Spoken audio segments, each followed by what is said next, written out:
Buenos días a todas, a todos. Gracias por su presencia en este módulo relacionado con pensamiento crítico en tiempos electorales. Algo muy distinto a lo que vimos el día de ayer, que era pensamiento crítico desde una perspectiva de derechos humanos y una crítica, finalmente, a ciertas formas de entender, tanto teórica como práctica, la cuestión relativa a los derechos humanos, ¿no? Entonces, bueno, no a los derechos humanos como tales, sino a cómo hay estas exclusiones, ¿no? A las que nos referimos.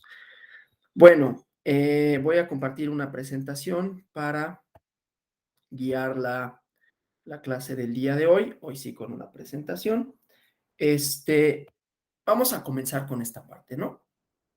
La doctrina del contrato social, que conocerán a grandes rasgos, ¿no? Que tiene su propia lógica o que tiene sus diferentes propuestas. Ayer abordamos un poquito relativo para hablar del fundamento de la universalidad y cómo esas universalidades eran de cierta manera excluyentes, no de cierta manera, de una gran manera excluyentes, aunque la lógica o digamos el fundamento de ser el quehacer de los derechos humanos partía de la universalidad y a partir de ahí arrancamos, ¿no? En el caso de los tiempos electorales, lo que me interesa sobre todo es hablar de esta primera idea de consenso, ¿no? Como ustedes saben, ya vieron algunas de las premisas de pensamiento crítico, que en buena medida significa cuestionar, ¿no? Significa elaborar herramientas tanto pues, no sé si metodologías, porque no hay una metodología propiamente del pensamiento crítico, pero una serie de herramientas cognitivas que nos permitan, por lo menos, ¿no? Descifrar, descomponer, analizar de una manera fina, ¿no? Ciertos elementos que de pronto se nos presentan. Y es el desarrollo, pues, iba a decir eso, era el desarrollo de una serie de habilidades, ¿no? Para poder cuestionar, para poder desmenuzar ciertos contenidos. Y en los tiempos electorales resulta particularmente útil porque estamos, ¿no? Todos inmersos en una lógica de confrontación, lo cual no es malo, a eso voy. Y entonces, independientemente de que por sí misma la confrontación no necesariamente es mala, la confrontación de ideas, que se pongan en tensión, hay algunas premisas relativas a la comunidad política, cuáles son sus finalidades, cuáles son sus componentes, lo cual está bien. Y que muchas veces, por eso empiezo con esta idea de consenso, no vamos a llegar a ese consenso, ¿no? Pero no sé si decir peligro, pero bueno, los riesgos que se corren es que el debate se ensucie a partir de premisas que no necesariamente son ciertas, ahorita vamos a ver eso, pero comienzo con esta idea del consenso. Se acordarán hace muchos años, en los cines sobre todo, había un anuncio bastante, ¿cómo decirlo? Desagradable, porque primero presentaban a los niños, ¿no? Entonces, niños, y pues ya uno no puede estar en contra de eso, ya de entrada, y votaban en una especie de congreso, ¿no? Y todos estaban a favor, ¿no? A favor, a favor, a favor, y era como, wow, sí, vamos a lograr que todos estemos a favor, y era acá, claro, la cosa está abstracta y bastante mentirosa de a favor de México, ¿no? Pues es que es una abstracción, como lo vimos ayer con la idea del individuo, ¿no? Pues que no significa en realidad nada, o sea, significa muchas cosas, pero no hay algo en concreto, ¿no? La problemática es diversa, ¿no? Y entonces es muy difícil, cuando no imposible e inclusive indeseable, que haya un consenso absoluto respecto de todo. Habrá cosas que sí y otras que no. Bueno, la doctrina del contrato social parte de un consenso primigenio. No es que todo el consenso sea malo, ¿no? Hay un consenso con relación a la idea de fundar, por ejemplo, un Estado, la idea de fundar una comunidad política, la idea de que esa comunidad política se estructure de conformidad con unas normas que están legitimadas y las formas de legitimar la norma. Sabrán ustedes, ¿no? La propuesta de Thomas Hobbes, abordamos ayer Hobbes, Locke y Rousseau así de manera muy platicada y ahorita también lo voy a hacer así porque no es una clase de contrato social, pero solo para hablar de esta idea como de consensos y del disenso que se da a partir de ese consenso primigenio.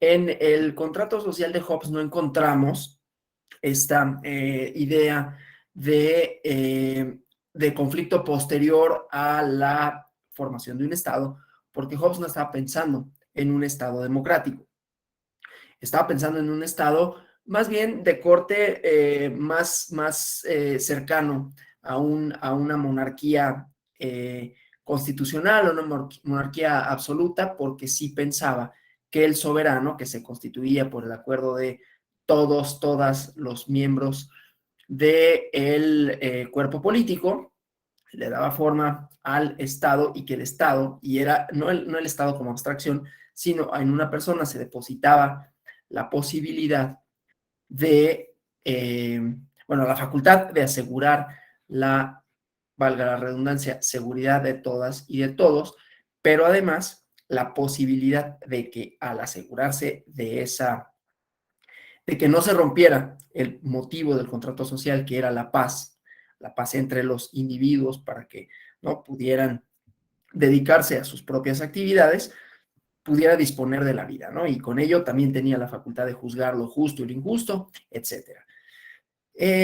Entonces, estaba pensando en un estado más bien estático. Una vez formado el estado, el consenso se determinaba a partir de esa necesidad y entonces se depositaba por completo toda la facultad de ejercer el poder en el soberano. En Rousseau encontramos una idea distinta porque el soberano es el pueblo, es la voluntad del pueblo la que es la soberana o la depositaria de la soberanía. Y entonces ahí hay una cierta mayor plasticidad, digamos, entendiendo por tal que la voluntad soberana, una vez que se forma, puede transformarse en algún sentido, aunque siempre iba a ser esa, digamos, el fundamento del quehacer del Estado. Y entonces hay un consenso, y me interesa un poquito más detenerme en Rousseau, hay un consenso primigenio, ¿no? Hay un consenso a partir del cual no fundamos el Estado, se deposita la soberanía en las y los ciudadanos, aunque él no decía las, pero yo aquí ya le añado esa parte, y esa voluntad ciudadana va a conformar, va a ser la depositaria de la soberanía, va a ser quien elija representantes para una asamblea y esos representantes formarán leyes. En el proceso, esto ya no es en Rousseau, ¿no? Pero ya yo estoy aquí añadiendo cómo esta idea nos puede dar mayores elementos para pensar en lo que me interesa, que es el conflicto. En la formación de leyes, ¿no? Hay un cuerpo una serie de individuos, de personas que deliberan en torno a los representantes, en torno a la cosa pública, ¿sí? Algo parecido a lo que sucedía en Grecia, en donde estaba muy limitada, ya vimos, ¿no? La condición de ciudadano, lo vimos el día de ayer, lo mencioné, ¿no? Era solo el vínculo con el cuerpo político. Aquí también encontramos, y esa era una de las dificultades de la fundamentación de ser y de hacer de los derechos humanos cuando se vinculaban a una comunidad política específica y cómo eso iba trayendo o tenía como consecuencia recortes y recortes y recortes a la universalidad que se supone que es el fundamento. Bueno, entonces, aunque Rousseau no habla necesariamente de conflicto, pero la posibilidad de que haya deliberación, la posibilidad de que haya un grupo de personas que se ponen de acuerdo o que tratan de ponerse de acuerdo para formar las leyes a partir de las cuales se norma la convivencia de las y los individuos, entonces ahí puede haber conflicto, digamos, ¿no? Insisto, él no lo piensa en términos de conflicto, porque él está haciendo nuevamente la abstracción de cuál es el fundamento de la legitimidad de la comunidad política y en quién se deposita esa legitimidad, ¿sí? Mientras que Hobbes dice, bueno, se forma el contrato social y una vez formado, quien tiene toda la legitimidad para hacer y deshacer es el soberano, aunque el vínculo primigenio es la voluntad de las personas, pero no son ellos, quienes a final de cuentas son los depositarios de ese acuerdo, ¿no? Se delega completamente en el soberano, ¿no? Y en el caso de Rousseau dice es que la voluntad ciudadana siempre va a ser el depositario, la depositaria de la ciudadanía, ¿sí? Pero entonces ya que decimos, bueno, hay una cosa que se forma, una comunidad política, y esa comunidad política parte de un consenso, más o menos, ¿no? Porque inclusive, ya en los hechos, esta es la teoría que más o menos trata de explicar por qué, de dónde viene, cuál es el fundamento de la legitimidad. En los hechos, cuando se forman y cuando se han formado los estados, han seguido distintos formas, ¿no? Y que esas formas a veces son mayoritarias. Voy a poner el ejemplo de Italia, ¿no? Italia se formó como país independiente en 1861, pero fue una formación un poco extraña, ¿no? Porque hubo una revolución de esta persona, Garibaldi, ¿no? Que fue primero en la parte, en la región no, no es Lombardía, ¿cómo se llama? De Piemonte, ¿no? Y fueron conquistando algunas partes, luego fueron al sur, ¿no? Igualmente, quedó la parte del centro, los territorios pontificios, Roma se integró a Italia hasta después, el chiste, pues, es que se conformó un reino primero, ¿no? Por este movimiento revolucionario. Nápoles y toda la parte del sur era parte de otros reinos napoleónicos, por ejemplo, ¿no? Había ahí el reino francés, que tampoco ya le interesaba como mucho ese territorio, lo fueron ahí más o menos conquistando, Sicilia, todo, ¿no? Y hubo estos movimientos más o menos de liberación. Y después de la Segunda Guerra Mundial, eso es a lo que voy, independientemente de la formación primero, ¿no? Se forma como un reino, pero después de la Segunda Guerra Mundial viene un referéndum para la forma de gobierno. Y en este referéndum gana la república, ¿no? Italia es una república, pero era una monarquía. Cuando gana, no ganó por mucho, en realidad, la monarquía. Entonces, ¿qué vemos ahí? Esto es nada más un ejemplo para ver que hay un consenso en cuanto a las normas. Las normas que es el referéndum y vamos a respetar el resultado. De tal manera que la democracia es una forma de organizar el conflicto político. El consenso no es el resultado me puede no gustar, el resultado puede ser cambiante, ¿no? Inclusive en otras de sus manifestaciones, que puede ser, el consenso nada más es como de, yo no me gusta que sea tal persona el depositario del Poder Ejecutivo, o sí, sino todos los procesos que tienen que ver con la dimensión, ahorita solo me voy a referir a la dimensión procedimental normativa de la democracia, aunque voy a elaborar un poquito más esa idea. Entonces, bueno, estoy de acuerdo en que haya una cosa que se llama, bueno, estoy de acuerdo, más o menos, ¿no? Que se llama Estado, que ese Estado es depositario de un poder y que ese poder puede, como en el caso de Italia, pero no es el único, en algún momento reformarse para tener una forma de gobierno distinta. Hasta ahí vamos bien. En esa legitimación, que está la voluntad popular, puede haber cambios. Y esos cambios no significan un consenso absoluto, es lo que me interesa, ¿no? O sea, ganó por relativamente poco, fue como 52-48, una cosa así, el resultado de la votación que convirtió a Italia en una república. Entonces había prácticamente el mismo número de personas que querían algo distinto, o sea, que querían lo mismo en algo, o sea, a ver, había casi el mismo número de personas que por un lado querían una cosa y que por otro lado querían otra, ¿no? O sea, un cuerpo casi el 50-50 que querían lo mismo y que querían lo distinto de lo que los otros deseaban, ¿no?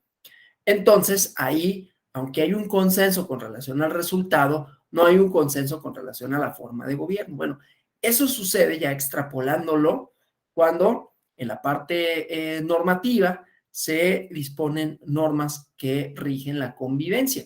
¿Cuál es el acuerdo que sí se establece a partir del cual se da un cierto consenso? Porque también cuando esas normas se formaron, no quiere decir que hubieran tenido el apoyo del 100%, el consenso es que esa norma que rige los procesos y que los resultados están legitimados por ese proceso, es legítima por tal razón, no porque esté consensuada por el 100%. No sé si me explique con esto. O sea, el consenso no es numérico, no es cuantitativo. Es cuantitativo porque se necesita una mayoría, pero esa mayoría puede ser, la diferencia puede ser 1, o pueden ser 2, o pueden ser 100,000, ¿no? No es eso lo que forma el consenso, sino el consenso es, vamos a respetar este resultado porque estamos de acuerdo en que haya un procedimiento, no necesariamente los términos ni el resultado de ese procedimiento. De manera tal que el consenso tiene como estas dos dimensiones, ¿no? Esto solo para decir, es mucho más problemático que decir que, bueno, pues es que si hay voluntad, entonces todos vamos a querer lo mismo, porque eso no se puede, porque ahí estaríamos ignorando que hay diferentes posiciones sociales, ¿no? Es decir, que cada persona o grupos de personas ocupan un lugar distinto, que sus luchas, ayer lo vimos, son diferentes, que sus reivindicaciones son distintas, ¿sí? Por eso era fácil, por ejemplo, para Locke, pensar en un consenso, pues de corte casi aristocrático, ¿no? Era muy útil en términos de, pues es que si no, en términos de lograr un consenso era muy útil y era muy sencillo, porque decía, es que si incluimos a todas y todos, no es que lo diga, pero probablemente, claro, además de los miedos que siempre ha habido a las masas, pero incluir a todos indudablemente va a significar conflicto. Y el conflicto es bien difícil de resolverse, porque va a haber justamente reivindicaciones distintas en torno a lo mismo, es decir, a la comunidad política. Vamos a querer una comunidad política, ¿no? Que resuelva problemas. El problema, valga la redundancia, es que no vamos a ponernos de acuerdo en cuáles son los problemas y cómo hay que resolverlos, ¿sí? Solo nos pondremos de acuerdo en que hay una comunidad política que los resuelve. Bueno, ese es el primer consenso. Lo demás sigue una senda de conflicto.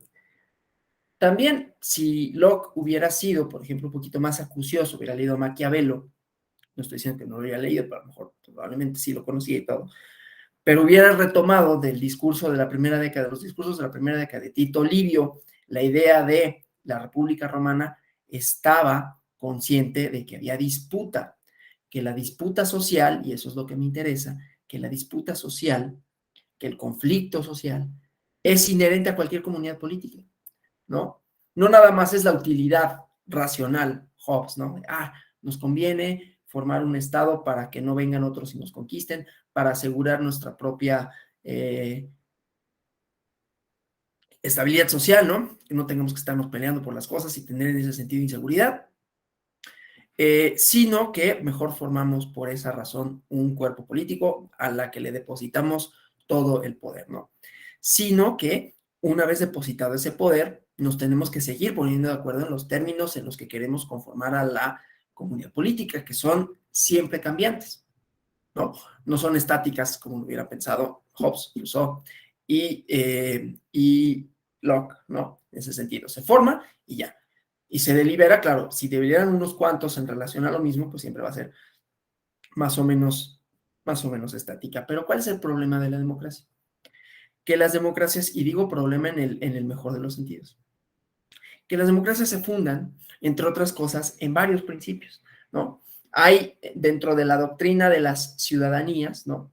Tres formas de entenderla. La primera es la clásica, ¿no?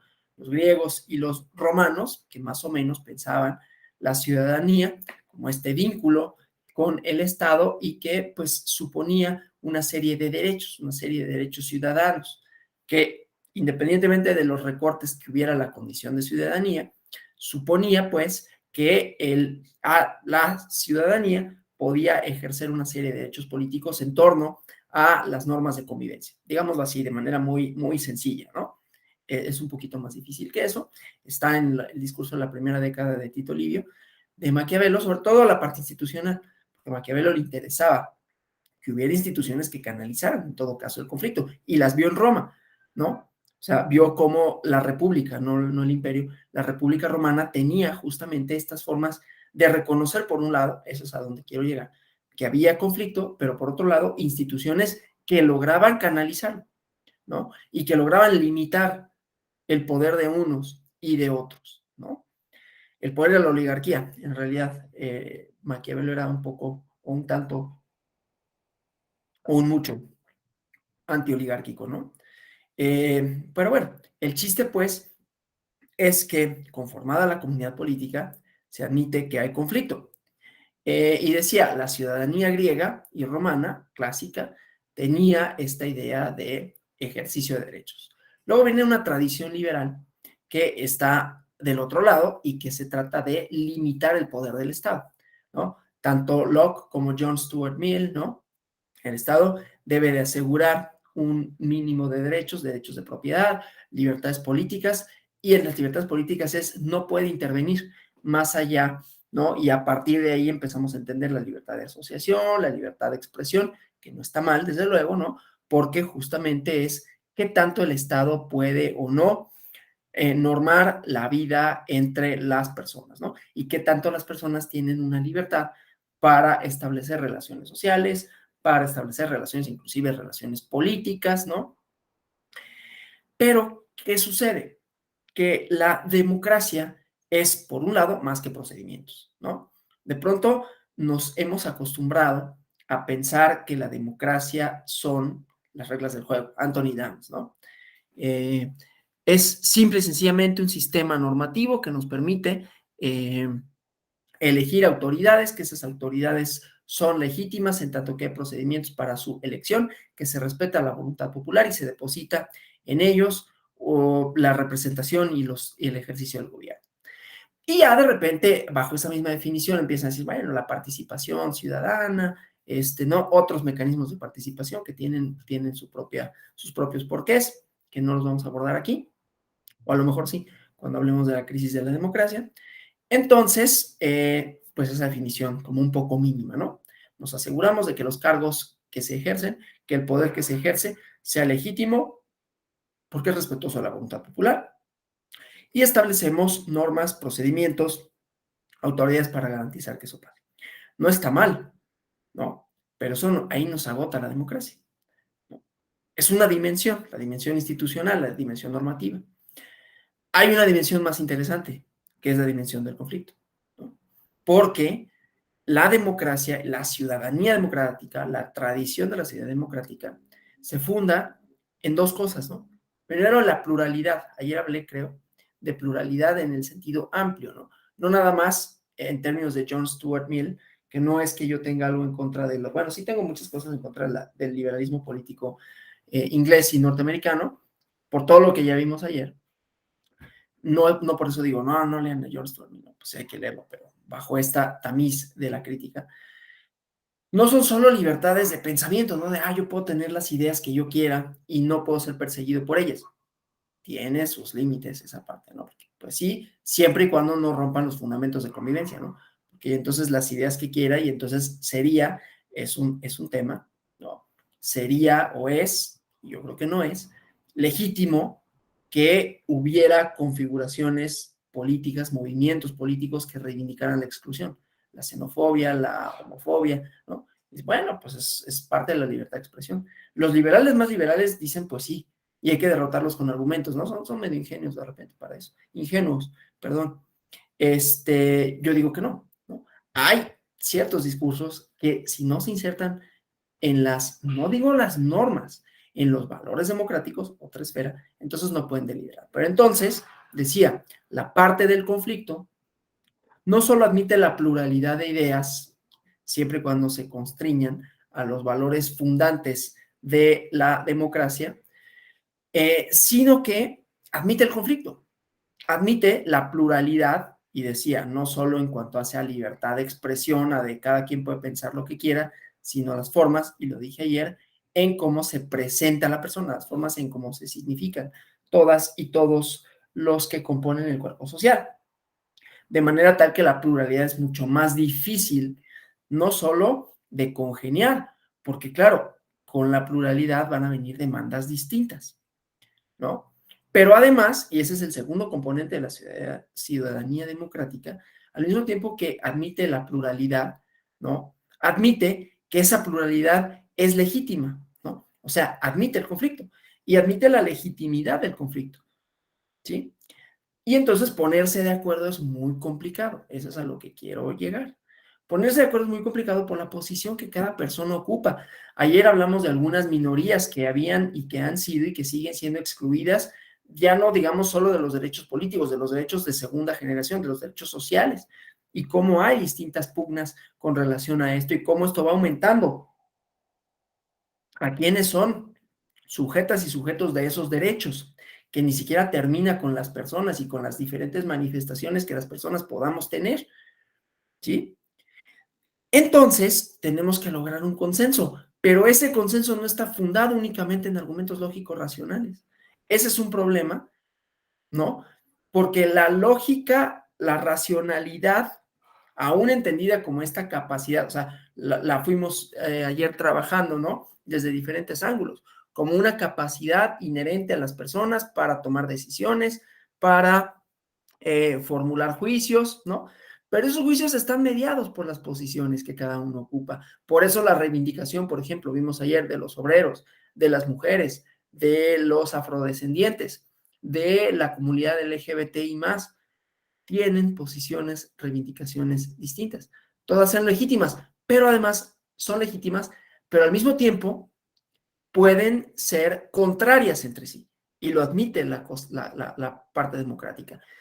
No necesariamente con los grupos excluidos es tan evidente que puedan ser contrarias, pero sí, por ejemplo, con y es donde retoma Maquiavelo y los discursos de la primera década de Tito Livio, los conflictos económicos, ¿no? La idea de los partidos de masas, los trabajadores, ¿no? La clase trabajadora, cuando adquiere esta relativa universalidad del sufragio, pues tiene una posición completamente antagónica, ¿sí? A quienes tenían, lo voy a decir en términos marxistas, ¿no? El control de los medios de producción, ¿sí? Quienes tenían a su disposición los medios de producción. Ahí hay un antagonismo inicial, ¿no? Hay una tensión. Por eso digo, está en Maquiavelo. La ciudadanía o bueno, la ciudadanía entendida como el pueblo y una aristocracia, élites económicas que buscan cosas distintas, que las dos son legítimas, pero que es muy difícil ponerse de acuerdo. Cuando leemos sobre la parte de la democracia deliberativa, que como idea está muy bien, ¿no? Habermas, derrota el mejor argumento. Lo que pasa es que los argumentos no se dan en el vacío, ¿no? No se dan ni siquiera, a ver, ni siquiera en el derecho necesariamente derrota el mejor argumento. Cuando vemos las deliberaciones en los órganos de decisión judicial, vemos que hay disenso, que hay votos particulares, que hay votos concurrentes, que hay votos en contra, porque aún ahí, donde hay una esfera de lógica racional más o menos nítida, más o menos clara, pues no necesariamente hay consenso, porque aún ahí vamos a ver posiciones epistemológicas, qué es el derecho, qué es lo justo, qué es lo injusto, qué relaciones sociales están ahí puestas en tensión, por qué es necesario o no que el Estado regule, por qué el Estado debe de regular esto de una determinada manera, por qué el Estado debe o no de perseguir, criminalizar penalmente esta conducta y así sucesivamente. Entonces, ahí hay pronunciamientos, no solo en términos jurídicos estrictos, ¿no? Sino posicionamientos, decía, epistemológicos, teóricos, ¿no? ¿Sí? Entonces, imagínense cuando se trata de la esfera de decidir cuáles son las finalidades y cómo se deben de conseguir esas finalidades por medio de la comunidad política. ¿Cómo una comunidad política define lo que está bien o lo que está mal en términos de sus necesidades? Pues lo define a partir de las posiciones, pero insisto, muchas veces esas posiciones pueden estar encontradas. De manera que regresamos a la idea de, bueno, por eso buscamos consenso por mayorías, ¿no? Pero esas mayorías también se pueden equivocar. Por eso tenemos una tercera dimensión, o sea, la dimensión normativa, la dimensión del conflicto, donde se ponen en tensión los valores, no, los valores no, la idea de comunidad política que se quiere. Desde luego, ahí también, bueno, el conflicto admite los partidos políticos que se enfrentan, admite los académicos que se pelean o nos peleamos por las definiciones de qué es la democracia, ¿no?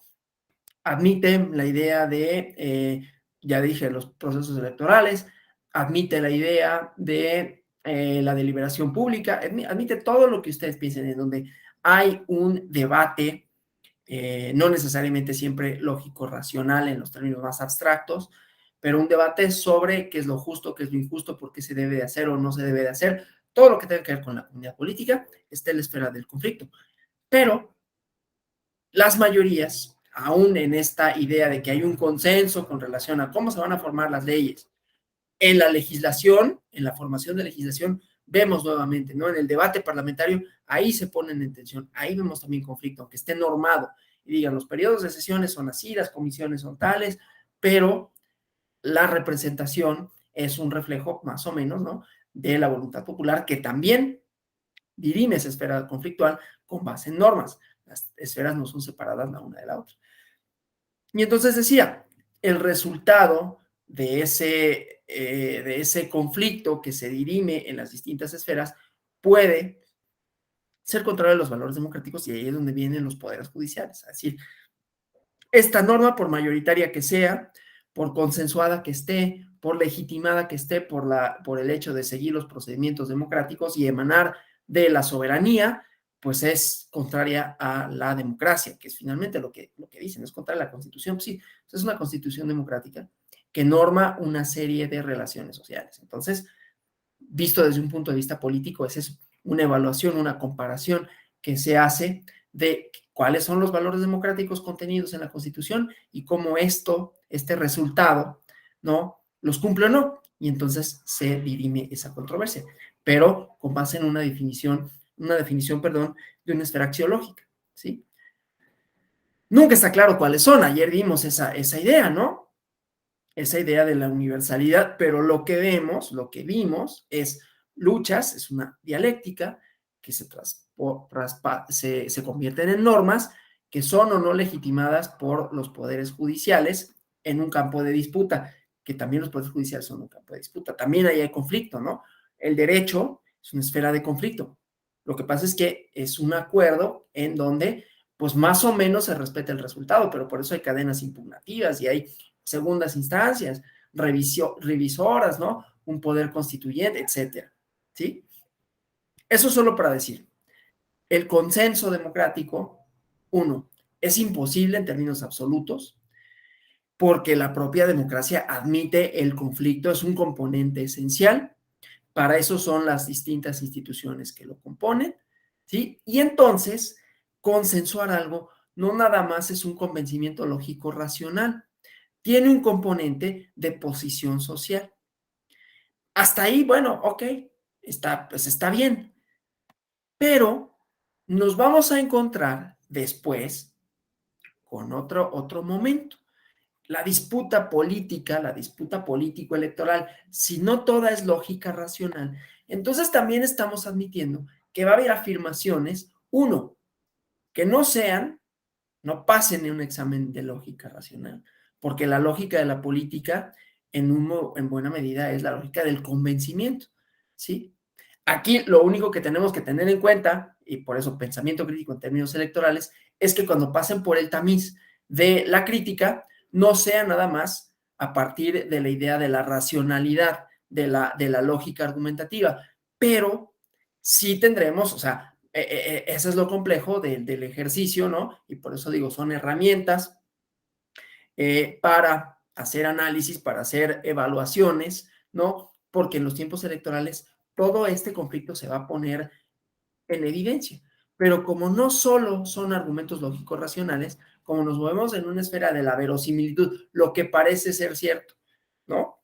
Y entonces ahí vamos a encontrar todo tipo de falacias, por un lado, todo tipo de apelación a las emociones, lo cual no necesariamente está mal, pero ahí es donde tenemos que tejer fino, ¿sí? Porque va a haber premisas de entrada, premisas lógicas que de entrada no superen la parte de los valores democráticos, o habrá algunas otras premisas que por sí mismas no ayuden a mejorar los términos del debate, que no siempre es lógico racional, porque ya dijimos, hay posiciones sociales. Entonces, ¿qué tenemos como herramienta? Que diseñar, ¿no? Nuestros instrumentos, no solo de medición, nuestros instrumentos digamos, epistemológicos para ver, voy a desarrollar habilidades de pensamiento crítico en tiempos electorales y entonces, cuando vea un anuncio, cuando vea propaganda, ¿qué es en lo que tengo que estar?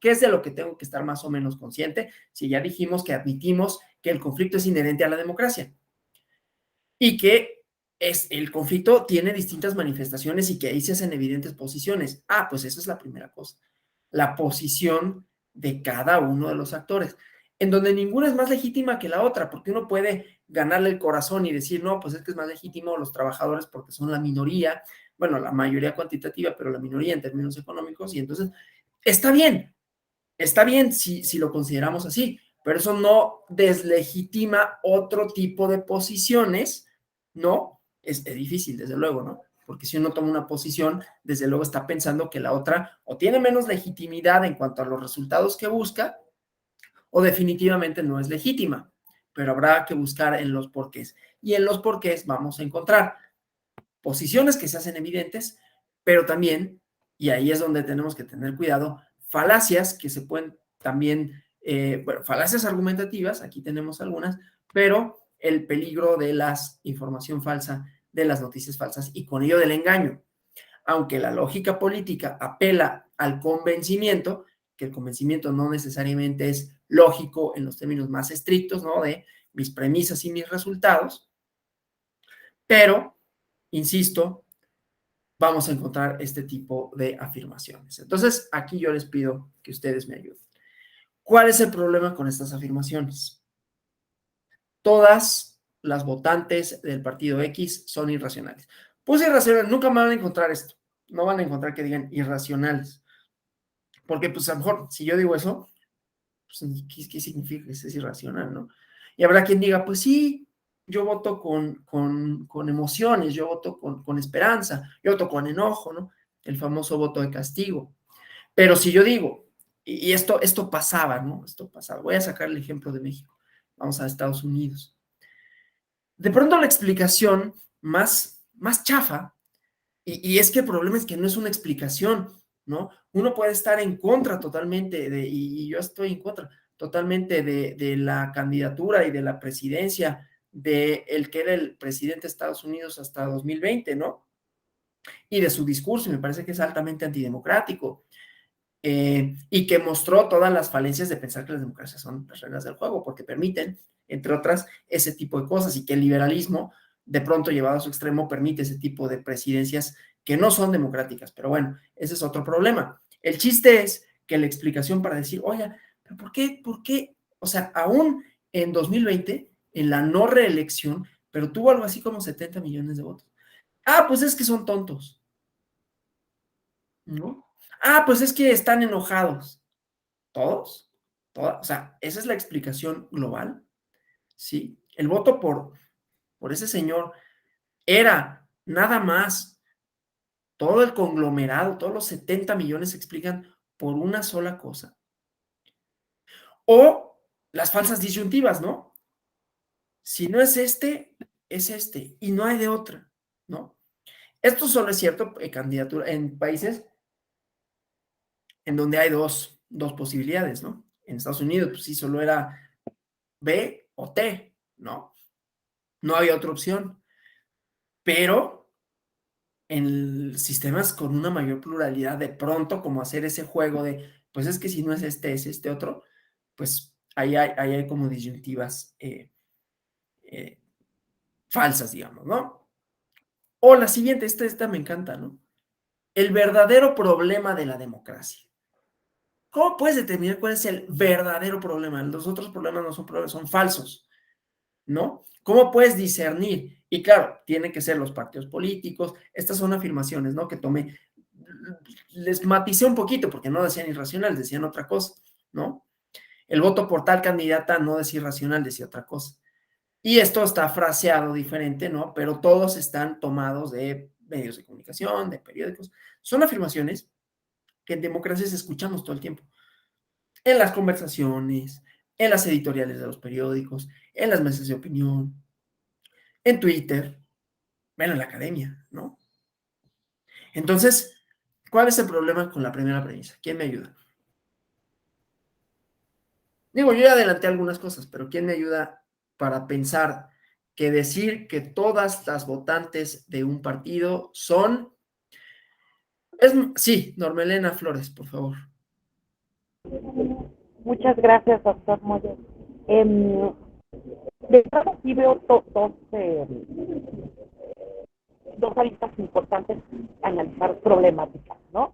Sí. Una, la hegemonía estructural, o sea, la hegemonía de todas las votantes, ¿no? Dos, la violencia de género, evidentemente está claro que se vuelve a hacer aquí. Y por último, sí hablaría de, bueno, la palabra de contexto irracional me parece algo no solamente androcéntrico, ¿no? De ser el Sí, caso que hubiera sido esto escupido, digo yo, por un hombre, pues sí habla de absoluto adultocentrismo y androcentrismo, porque el adultocentrismo también se vive para aquellas y aquellos que creen que tener 30 es una, ¿no? Es una irracionalidad, o sea, es irracional a los 30, porque tienen, ¿no? 40 y así, ¿no? Nunca les llegas, pues. Pensaba ahorita en un político que sale en la televisión y siempre se refiere a otros como eso, como tontos o irracionales, ¿no? sí. Por la edad. Entonces, bueno, veía estos tres contextos, doctor. Abonaría con esto violencia de género, hegemonía eh, y, eh, y también adultocentrismo eso, machismo. Gracias, doctor. Sí, es justo eso. A ver, les voy a decir de dónde saqué eso. Le cambié, obviamente, cuando lo diga van a decir, le cambié. En la elección de 2012 decían que las mujeres habían votado por un candidato por guapo. Eso es una barbaridad decir eso.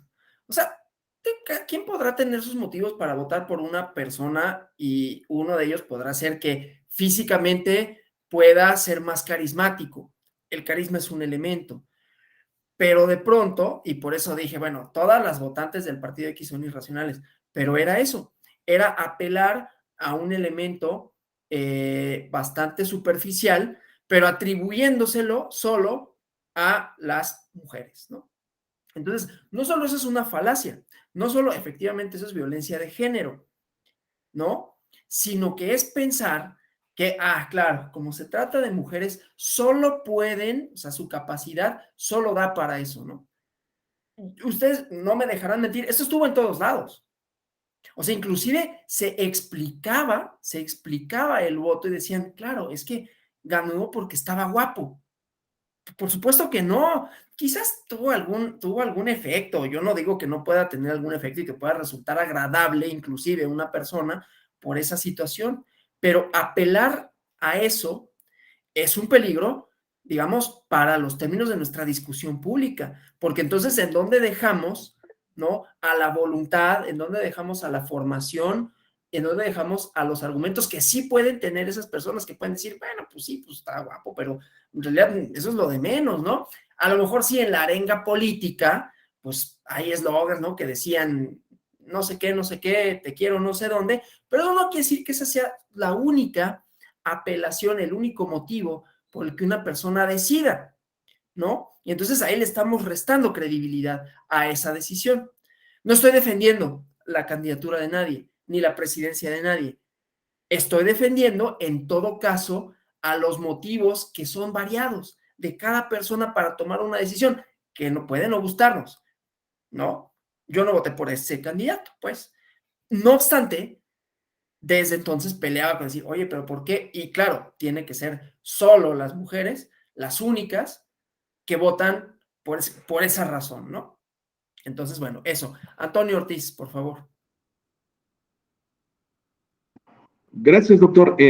Sin embargo, este mismo fenómeno ya se había presentado en el otro sentido y también la interpretación siempre fue en contra de las mujeres. Me parece que fue en la elección del 94 cuando mucha gente dijo que los votos de una candidata fueron porque estaba muy guapa. Ok. Entonces, pero ahí a Sí, quien, su único atributo es ese, ¿no? que su único tributo era ese, ahí a quien se descalificaba era la candidata, Por porque supuesto. no tenían otro argumento más que estar guapa. Entonces Exacto. ya eso se había dado, pero sí, el enfoque siempre es es específico en contra de la mujer. Es mi aportación. Gracias. Perfecto. Muchas gracias. Justamente, o sea, esos son los peligros, esos son, bueno, pues sí, son peligros en donde, pero los encontramos todo el tiempo y muchas veces pasan desapercibidos. La verdad es que, pues, están naturalizados. Sí, Norma Elena Flores. Muchas gracias, doctor. Nada más acotar un poquito el tema de la generalidad, ¿no? O sea, Exacto. esto es bien, bien importante, ¿no? Los estudiosos de la sociología, la educación, ¿no? Las humanidades, jamás podemos hacer estas aseveraciones Así es. generalizadas, ¿no? Donde decimos todas, ¿no? O todos, todas las médicas, o todos los médicos, todos los del eje, o todos los de la escuela. Es decir, porque volvemos a tener una mirada no solo sesgada, sino, vuelvo, insisto, en el adultocentrismo, en la hegemonía, donde todas las mujeres son madres, ¿no? Que Exacto. también son estereotipos y violencias, pues ya normalizadas de género o naturalizadas. Muchas gracias. No, gracias. Y justamente en lógica esto se llama falsa generalización. Diferente sería si decimos algunas y algunos. Ah, ok. Pues, ajá, doctor, o como lo hace la parametría, ¿no? Quienes hacemos estadística sabemos que las mujeres de 18 a 24 años votaron por tal candidato por considerarlo que era guapo. Por ejemplo, ¿no? Y luego, y además todavía eso se descompone, o sea, se descompone en términos estadísticos, ¿no? Porque dicen, bueno, y con una escolaridad tal, y en una posición social tal, y entonces ya van viendo, van trazando como las posibles variables, así de, ok, entonces una persona que pertenece a este medio social, con esta educación, con esta edad, con este perfil, es más probable que haya tenido estos motivos para votar por tal candidato, ¿sí? Entonces, bueno, ya en los matices ya podemos empezar a encontrar, claro, siempre y cuando esos matices respeten, por eso vuelvo a la esfera de los valores, respeten no solo la individualidad, sino los términos de la deliberación democrática. Porque ahí lo que vamos a encontrar es que sin estos, o sea, no solo sin estos matices, sino sin los términos de los valores democráticos, entonces podríamos aceptar, ¿no? Cualquier discurso que fuera excluyente, ¿sí? O sea, porque esta es una forma de excluir de alguna manera, ¿no? Si decimos, bueno, claro, pues es que porque está guapo, ¿no? O claro, es que esa candidata ganó porque, pues es que, pues, ¿cómo no? Si está guapa, y entonces le restamos esa posibilidad de que diga algo, y como seguramente decía y se fundaba su candidatura en más que solo eso, le restamos la agencia, la credibilidad y con ello la posibilidad de deliberación a unas personas determinadas, ¿no? Y entonces si lo pasamos al lado contrario, entonces sería tanto como decir, pues es que ¿para qué votan? Si votan por los más mensos, si votan por los peores, pues vamos a restringir el voto, ¿no? Ese es el fundamento, ayer ya no lo dije, pero el voto censitario, sí lo dije, el voto censitario, ¿no? Que se basaba en la premisa de Locke de, pues es que no todos están preparados para, solo los propietarios, o sea, se vuelve una cuestión de clase.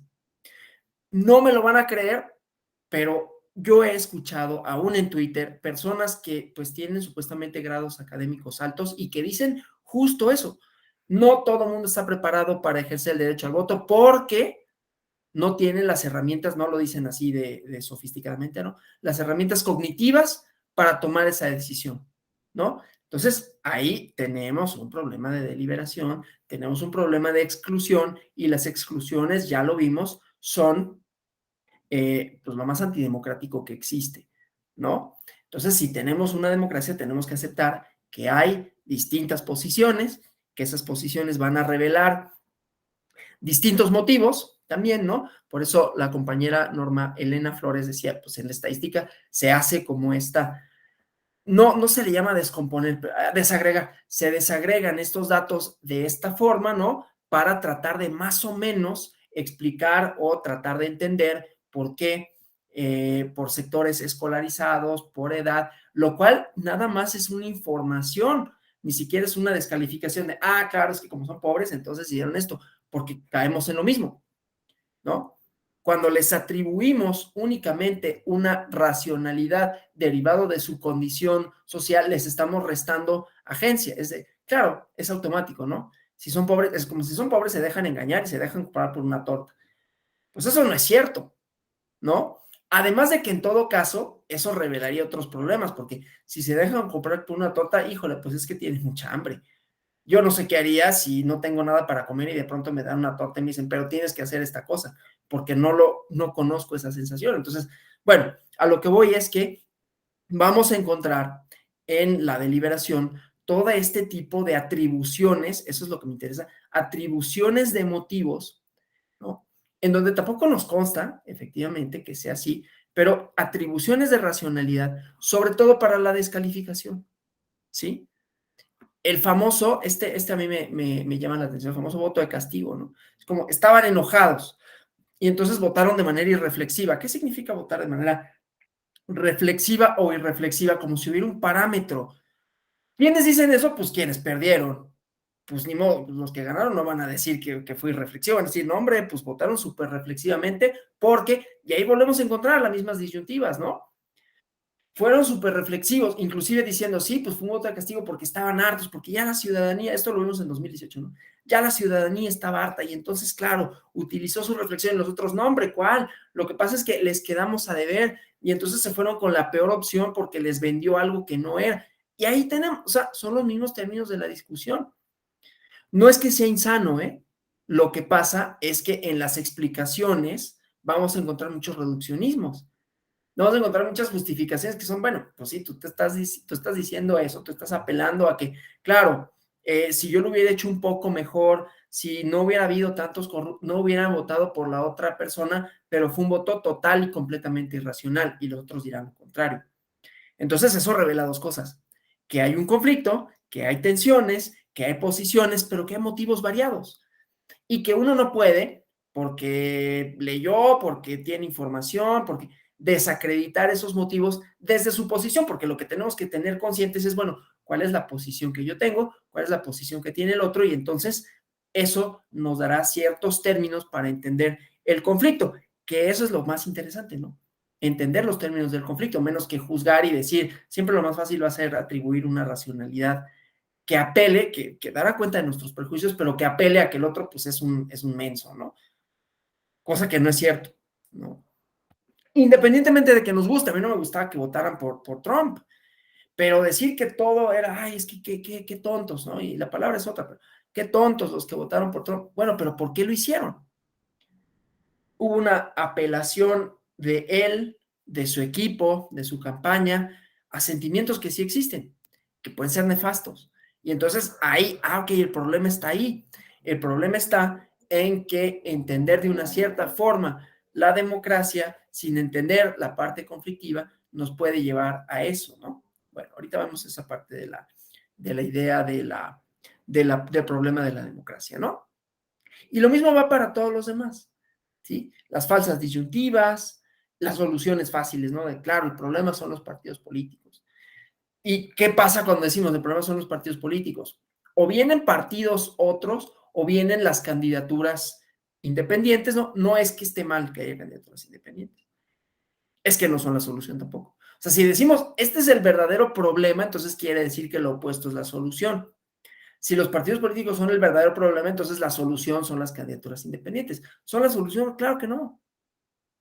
Entonces, lo que tenemos con lo que tenemos que estar atentos es con las falsas generalizaciones. ¿Los partidos políticos son un problema para la democracia? En cierta medida. ¿En qué medida son un problema? Bueno, en que forman élites, en que hay un divorcio con la ciudadanía, en que no necesariamente son problemas normativos, por cierto, o sea, que se arreglen, porque esa es la otra, ¿no? Ah, bueno, entonces reformemos la ley para que, oye, pero pues reforman la ley, son los partidos los que a final de cuentas tienen un amplio margen para decidir en qué términos se reforma y en qué términos no se reforma, ¿no? En qué términos se deciden las candidaturas, etcétera. Entonces, habrá otros instrumentos para, si un cierto problema son los partidos políticos, ahí lo vemos, ¿no? Bajas tasas de participación, bajas tasas de afiliación de los partidos políticos, poca credibilidad, ¿no? Según el Latinobarómetro, el último que revisé creo que de 2020. A lo mejor la compañera que hace estadística y que sabe estadística tendrá un dato más refinado de lo que voy a decir, pero en 2020 creo que era la institución, junto con los diputados, creo, y la policía, que en México tenía la peor calificación, los partidos políticos. Bueno, eso no quiere decir que ese sea el problema de la democracia, quiere decir que los partidos políticos tienen un problema de credibilidad. ¿Por qué tienen un problema de credibilidad? Y ahí vamos, ¿no? Vamos hilando fino. Lo que pasa es que en tiempos electorales vamos a encontrar todo tipo de reduccionismos porque se va a apelar a el resultado, ¿no? Se va a apelar a la emoción. No está mal, las emociones son parte de nuestras decisiones en todos lados, ¿no? O sea, no somos seres que nos movamos por la vida siempre a partir de la lógica racional en el sentido del pensamiento, ¿no? O sea, para comprar un helado, yo no apelo a, bueno, el que puede ser, ¿no? Que tenga más calorías, pero que al mismo tiempo tenga un aporte, pues en muchos momentos, pues es el que se me antoja, ¿no? Me gusta el de vainilla y pido ese, y si me hace daño, si no puedo, esas son otras variables, pero hay un componente de, híjole, es que se me antoja, o suprimo ese antojo, a lo mejor no, porque pues ya comí mucho azúcar, o estoy a dieta, o lo que sea, pero si aún para esas decisiones tan simples hay un componente emocional de, híjole, pues que se me antoja, o sea, ¿qué hago? Suprimo mi antojo, y ahí viene otra emoción, no, pues es que mi disciplina, y entonces esto, hay una construcción, pues, de la persona. Ahora imagínense, ¿no? A la hora de decidir algo como el voto, los motivos son variados. Por supuesto que hay un componente emocional. Ni modo que una persona, un votante, una votante, no dijera, pues es que tengo una esperanza, o es que estoy muy molesto con esto. Por supuesto que sí. Tomamos decisiones también con base en eso. Entonces, de pronto, pensar que la emocional, y por eso puse irracional, ¿no? Porque ahí cabe todo tipo de emociones. Pensar que las emociones son algo con lo que se debe de luchar a la hora de tomar una decisión. Bueno, díganme ustedes en qué decisión no hay un componente emocional.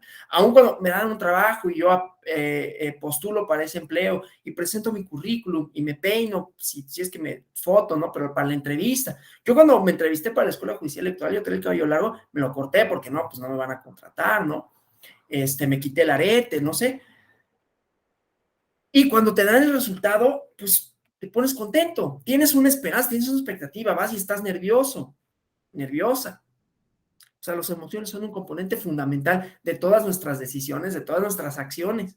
Entonces, de pronto, como tratar de sacarlas, claro, quien lo hace se está posicionando como yo sí soy racional. O sea, cuando yo digo, las mujeres votaron, yo no digo eso, pero quienes dicen, si yo dijera, que no diría, las mujeres votaron por el guapo, es así de, claro, porque tú no haces eso, o sea, ¿no? Tú en cambio, o sea, el que atribuye la racionalidad, fíjense, se está colocando como yo sí soy racional.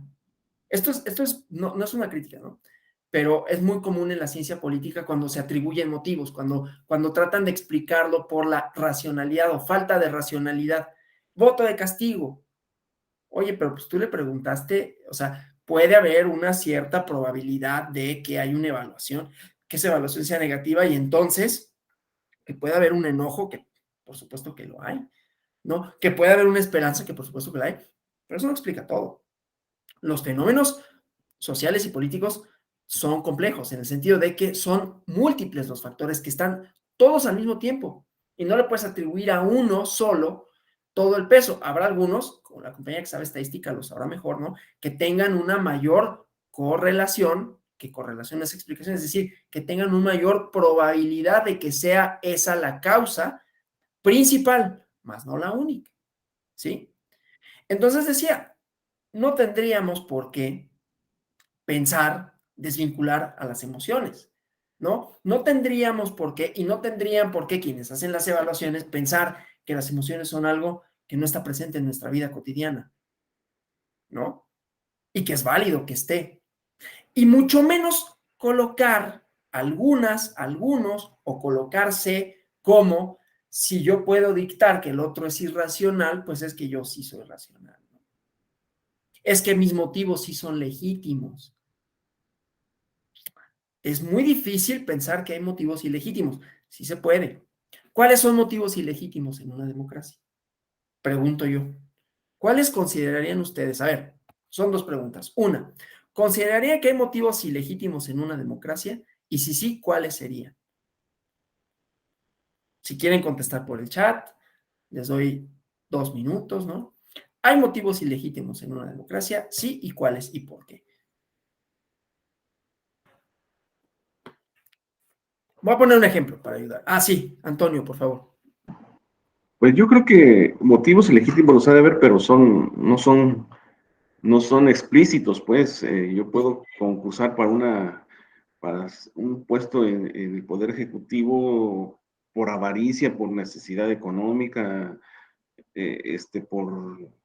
porque la gente me tome en serio, etcétera, etcétera, y no por algo legítimo como ser útil a la sociedad. Creo que por ahí lo entiendo yo. Bien, sí, también la compañera Norma Elena dijo intereses personales, ¿no? O sea, se antepone pues el egoísmo, la necesidad personal a una cuestión de índole general. Sí, Juan Adolfo Montiel. Gracias, doctor. Buen día a todas, a todos. Primero que nada, felicitarlo por la clase de ayer y la de hoy. Ayer Gracias. tuve que retirarme. Ojalá, voy a preguntar, pudiera contar con la grabación para terminar de escuchar su excelente disertación del tema de ayer. Y en relación con lo que ahorita plantea, doctor, me parece que primero habría que preguntar, ¿ilegítimos para quién? Claro. ¿Para el elector o para el opositor o para el analista? Porque yo parto de la idea de que todos toman una decisión para votar por alguien, por alguna justificación, razón, emoción, lo que sea. Es decir, el votante no va, para esa persona no va a ser motivo ilegítimo, lo va a justificar. Exacto. Pudiera ser ilegítimo viéndolo ya de la perspectiva de análisis por un interés personal, por un interés, pues podría llamarse partidista, económico, o por la famosa frase o la descalificación de la venta del voto.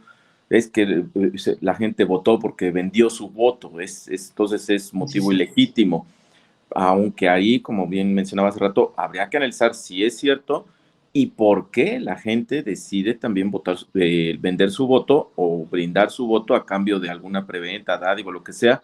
¿Por qué razón, no? Porque pues, la gente lo acepta. Entonces, yo partiría de eso, a lo mejor ilegítimo para quién, y ahí tratar de, es que yo se le encontraría varias justificaciones, pero bueno, quería nada más comentar hasta ahí, gracias. Perfecto. Sí, esa es una dimensión, desde luego, ¿no? La legitimidad o la ilegitimidad, pues varía. Pero vamos a ver, voy a poner un ejemplo. Ah, decía Yareli Álvarez, los intereses de los grupos que realmente impulsan a los supuestos grandes líderes, refiriéndome a los candidatos de partidos. Claro, es que ahí volvemos a la idea de las posiciones, ahí volvemos a la idea de cuáles son los intereses que mueven a una agrupación, a una plataforma política, ¿no? Y si esos intereses son legítimos o ilegítimos, uy, pues es que ahí volvemos al debate de a quién representan, ¿no? Hay una tensión. Si son contrarios al interés colectivo, ¿por qué son contrarios al interés colectivo, no? Yo les recomiendo, ya ven que a mí me gusta recomendar libros, entonces antes de seguir con el eslogan, les voy a escribir aquí el libro.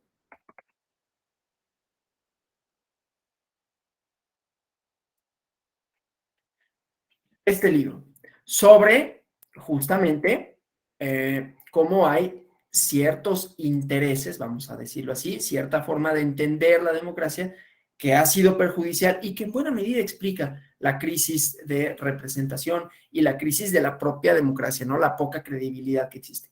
Pero hablando de ilegitimidad, voy a escribir aquí un eslogan que van a identificar.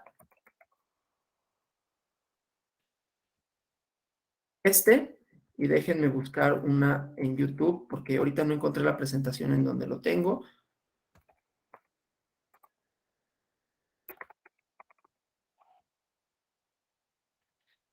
Déjenme, la encuentro. Esta. A ver si la logro proyectar, ¿eh? Aquí está. Para ir viendo esta cosa de la legitimidad, ¿no? Entonces aquí tenemos un eslogan. Déjenme compartir aquí otra ventana. En Suiza está la parada del camión. No sé si la vean. No se ve. Déjenme ver si puedo otra vez intentarlo. Es que ahorita no me deja compartir. Por alguna razón no tengo habilitada la función. Pero es que les quiero compartir un eslogan, nada más que ahorita no me deja. A ver, ahora sí. Entonces déjenme ver una pestaña. Aquí. A ver si lo ven. A ver. Ahí está.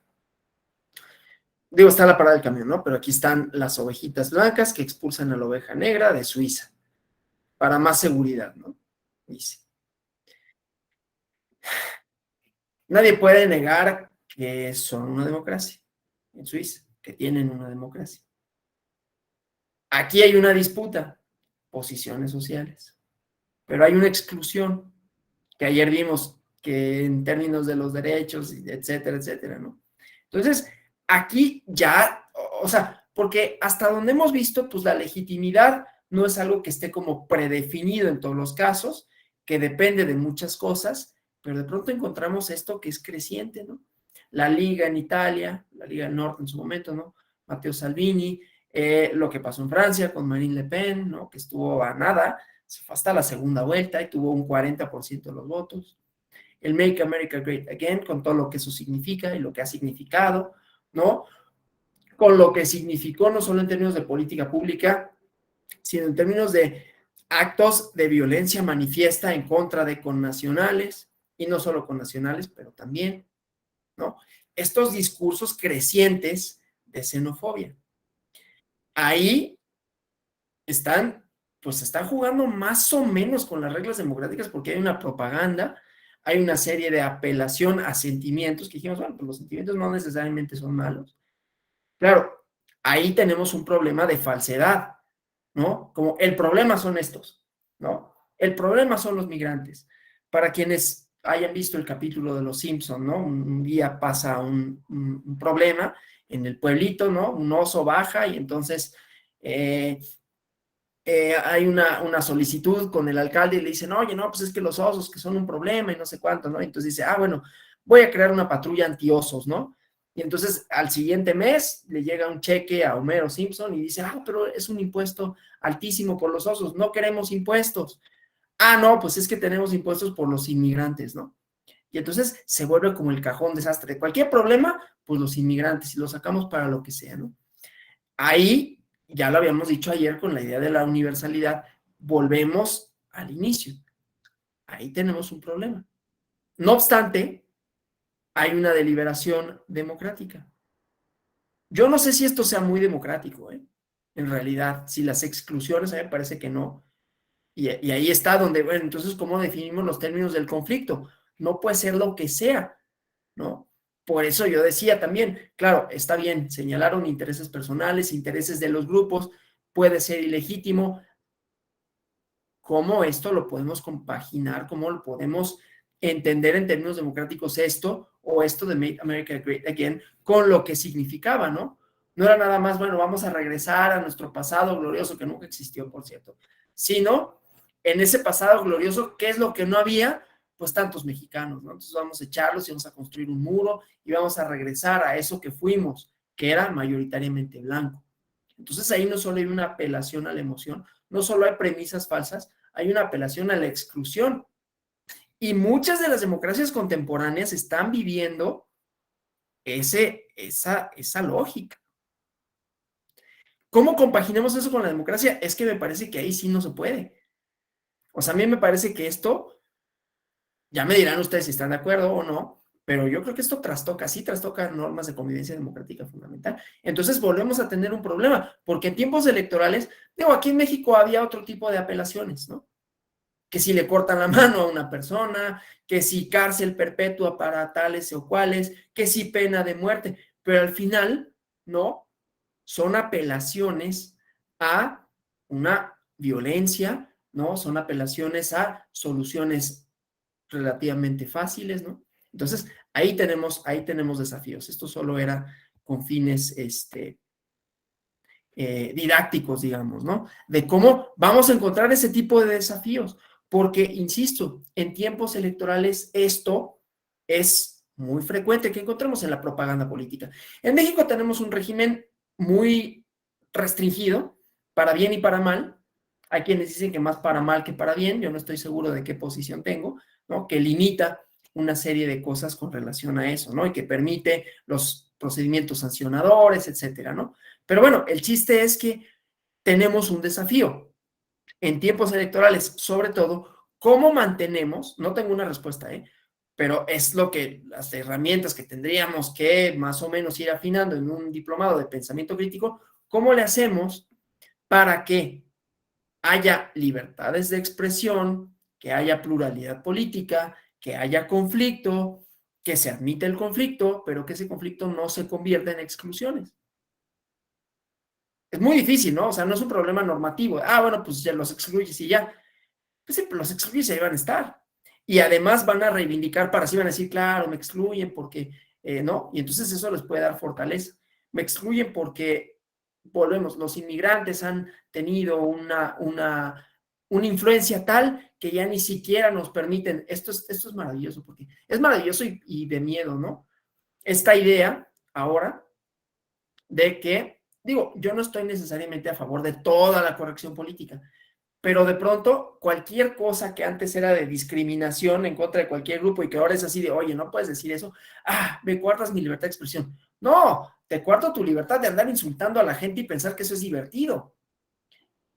Claro, no todas las cosas son así de nítidas, ese es el problema, ¿no? No todo discurso necesariamente es excluyente, entonces tenemos que ver cuáles sí son y cuáles no son y por qué. Entonces los ejercicios son bastante complicados, ¿sí? Bueno, pero esto sí lo vamos a encontrar todo el tiempo. Ya me había referido, esto lo voy a hacer grande y espero no arrepentirme, que luego tengo problemas con eso. Pero nada más para que se vea como todo esto, ¿no? Ya había comentado. El lenguaje y la lógica de la política es persuasión. No necesariamente apeló a la verdad, apeló a lo verosímil, a lo que suena como verdadero. No con eso quiere decir que sea solo mentiroso, ¿sí? Sino que, bueno, si yo apelo a valores compartidos, si yo apelo a emociones, si estamos molestos, queremos un cambio, somos los que representan el cambio. Iba a decir algo que iba a parecer como eslogan, bueno, que fue un eslogan también, ¿no? De un partido, no voy a decir cuál. Pero bueno, el Make America Great Again, de alguna manera, hace eco de una nostalgia por el pasado, ¿no? El pasado era mejor porque no teníamos estos problemas. Y así sucesivamente. Entonces, para ciertas personas van a parecer como, oye, pues sí es cierto, ¿no? Y el problema es tal, oye, pues sí es cierto. Entonces, claro, no todo tiene los alcances violentos del Make America Great Again. Habrá algunos que independientemente de que vayan a ser como eso, son reducciones absurdas, a final de cuentas, no se sostienen lógicamente, pero apelan a una serie de valores. Segunda cosa, admitir el conflicto, ya dijimos, admitir la pluralidad, admitir las emociones y admitir que los reduccionismos hacen referencia a valores compartidos. El problema está en si esos valores compartidos son compatibles con los fundamentos de la democracia, entendida como relación social que admite, que supone, que legitima, que precisa, que tiene como componente fundamental la pluralidad, no solo de ideas, ¿no? No solo de expresión, sino de significación. Entonces, que admite a todos, a la mayoría, por lo menos a la mayoría de los grupos sociales, que admite la pluralidad social, ¿sí? Entonces, cuando nos movemos en el lenguaje de la persuasión, ¿no? Yo te voy a convencer de que esto que yo apelo, que estos valores a los que yo apelo, son legítimos, por un lado. No necesariamente es un engaño, ¿no? todos tenemos nuestras preferencias políticas y esas preferencias políticas están marcadas por diferentes cosas y muchas tienen que ver con nuestra posición, en dónde socializamos, con quiénes platicamos, en dónde nos formamos, cómo nos formamos, ¿no? No es una justificación tampoco, ¿no? No puede ser, bueno, pues como yo nací en cuna de oro, pues yo puedo ser aristocrático y ya, y pues los demás que se amuelen, ¿no? No. Por eso, la idea es, bueno, vamos a ver cuál es nuestra posición, cuáles son las posiciones de los otros y cuál es nuestra, nos puede gustar o no, pero nuestra realidad nacional. Eso no quiere decir que nos va a conducir a un mismo resultado, ¿eh? No, en tiempos electorales siempre, o sea, aquí yo podría estar haciendo una arenga política justamente, ¿no? De, bueno, es que nuestra realidad nacional no somos Suiza, somos México, tenemos carencias y entonces, de ahí ya, no, pues voten por mí porque yo soy el candidato que ve por estos grupos marginados, ¿no? Bueno, estoy haciendo una apelación a lo verosímil, ¿no? No necesariamente es así, o sea, aquí también no hay una sola respuesta posible.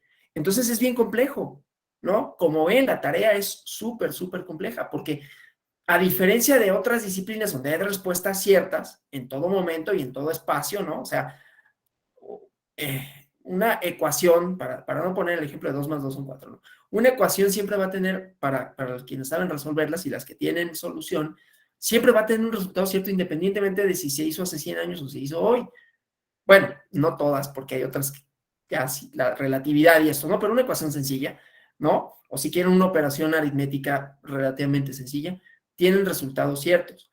El área de un lugar siempre va a tener una fórmula, ¿no? Las figuras geométricas, todo esto, ¿no? No quiero complejar, si saben más de matemáticas me van a decir que no es cierto porque no toda la geometría es euclidiana, está bien, solo digo, en esas circunstancias hay tiempo, hay respuestas ciertas, aquí no, y no hay una respuesta cierta, y con eso nos vamos a mover siempre, porque en el debate político pareciera que hay una respuesta cierta, cuando yo o cualquiera trata de convencer a los demás de que su elección política es la elección legítima, ¿no? Va a haber todo esto, ¿no?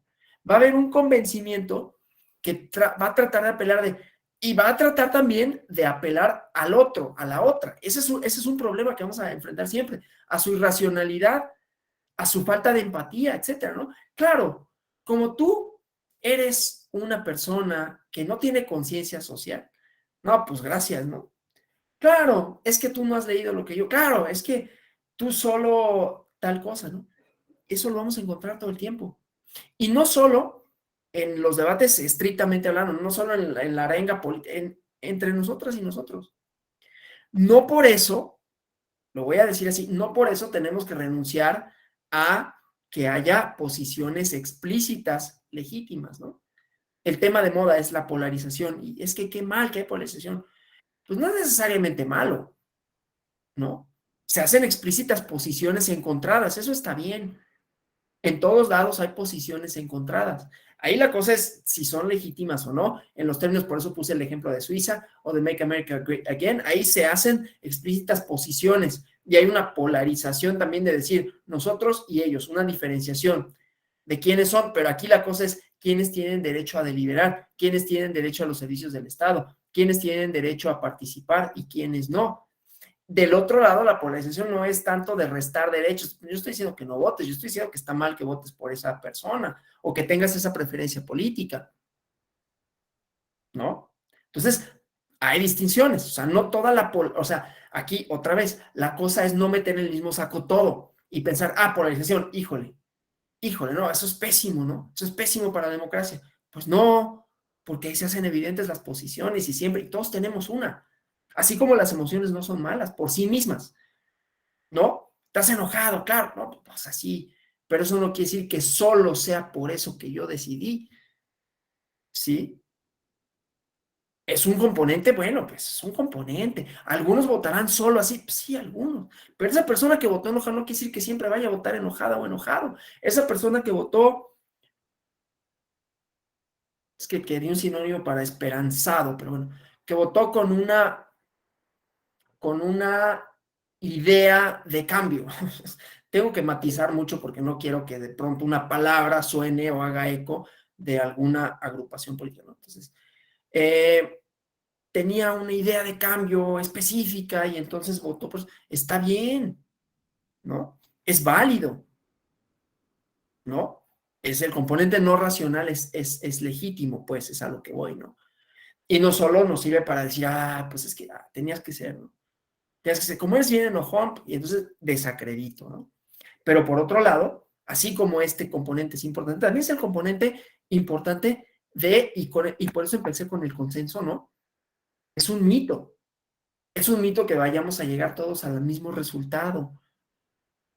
Y no solo es un mito, es una falsedad. Tenemos posiciones, esas posiciones se hacen evidentes, ¿no? No nos va a permitir llegar a mejores resultados, nos va a permitir por lo menos entender la posición de la otra persona, por lo menos, a veces, ¿no? Esto es como en la psicología, cuando te dicen así de, es que tú eres, ¿no? Vas al psicólogo y te dicen, es que hiciste esto y esto y esto y esto, y uno se da cuenta, lo cual no quiere decir que ya no lo vayas a hacer y, ya voy a ser perfecto en la vida. ¿No? Aquí lo hacemos evidente y eso no quiere decir que yo no vaya a caer, ni, ya yo por supuesto que yo caigo en eso, ¿no? Yo, ¿no? No porque esté diciendo, no, que las falacias, que la persuasión, que las posiciones, quiere decir que yo no de repente deslegitime el voto de alguien, por supuesto que sí, ¿no? Y no solo por los términos de Make America Great Again, que me parece que se deslegitima por sí solo porque hace eco, ¿no? Hace una diferenciación de unos otros y ellos ilegítimo porque le niega derechos a las personas.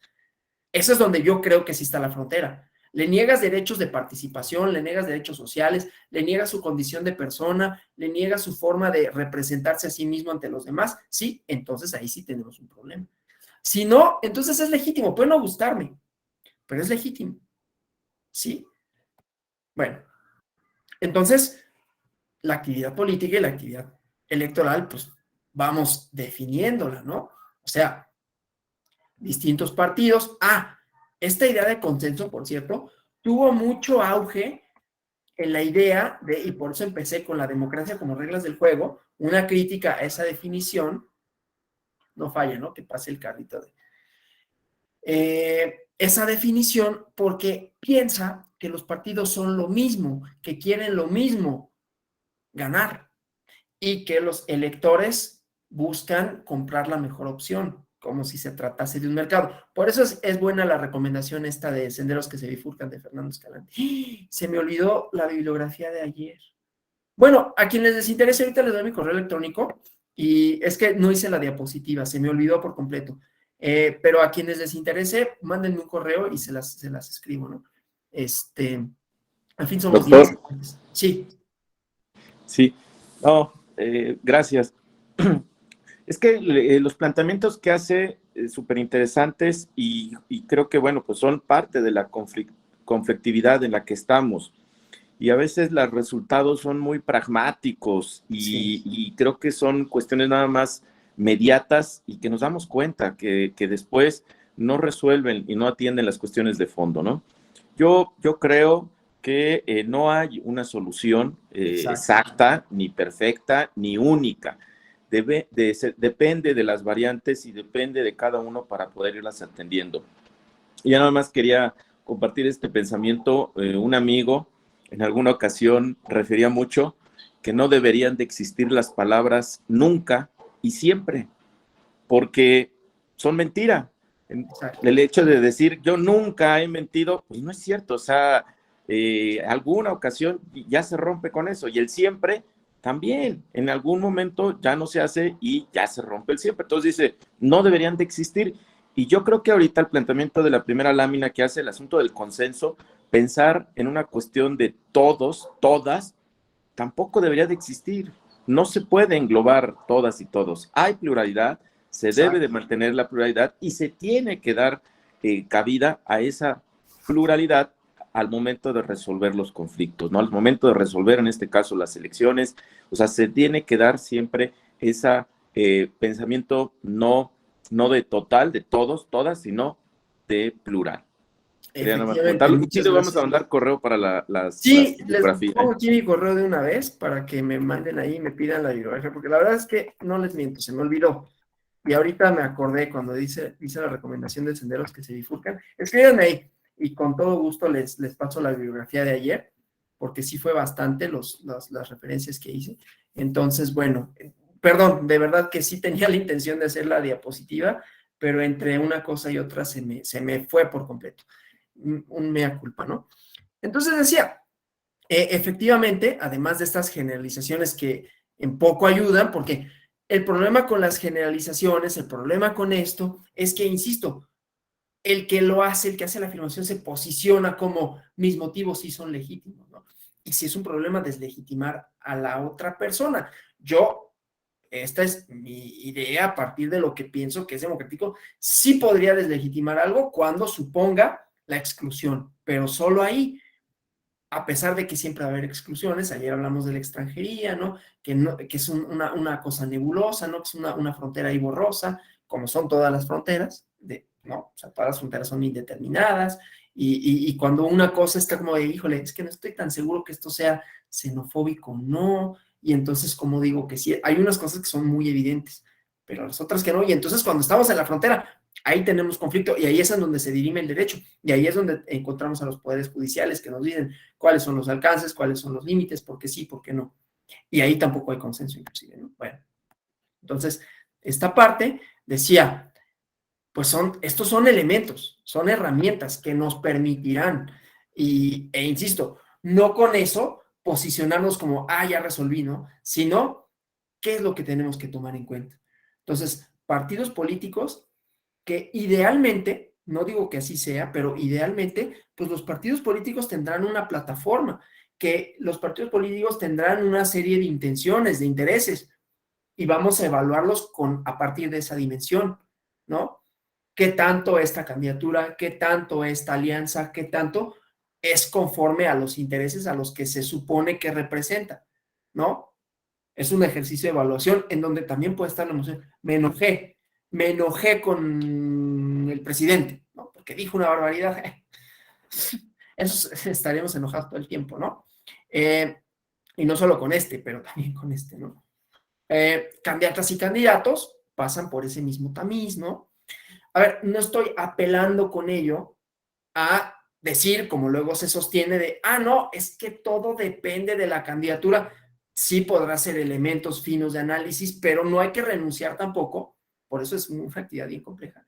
Aquí uno tiene sus preferencias, y que esas preferencias pueden ser hasta inamovibles, ¿no? No, es que yo siempre voto por el partido X. ¿Es legítimo? Sí, es legítimo. Por supuesto que es legítimo, ¿no? O sea, la actividad electoral, la actividad política, como dijo bien el compañero, no tiene una respuesta cierta en todo momento, en todo lugar, ¿sí?